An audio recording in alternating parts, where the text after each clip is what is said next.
approfitto della fine del primo tempo, vado a vedere se catto anch'io, così per mangiare un panino o un banchetto di quelli lì dei track. Eccomi qua, aspetta che ho cattato i banchetti tutti chiusi a fine del primo tempo, però ho cattato la macchinetta del panetto unto. Vediamo un attimino come funziona qua, macchinetta dei panetti unti, schissa il bottone per parlare con la macchinetta, vediamo un po'. Ciambau Ambardacighe, come è la partita? E Tony come sta lo giocando? Oh, sta giocando bene, l'ha anche segnato, l'ha ciapato un palo e l'ha segnato il rigore.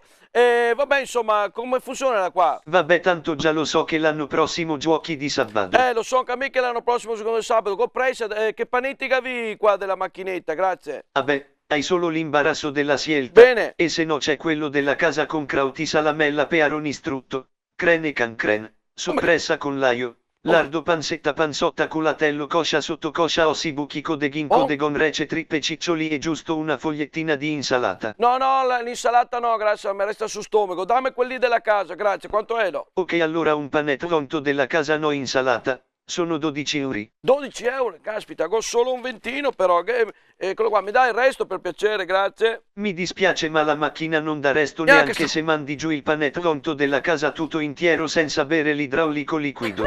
Per forza, va bene, niente, dai, va bene, dai che ho preso, torna su che comincia il secondo tempo, grazie intanto, arrivederci, era. Arrivederci, grazie e forza Verona, tu sei il Verona, il mio Verona, mi fai felice se segni un gol. Grazie tante, vado su, scappo che sennò comincia la partita, ciao, ciao.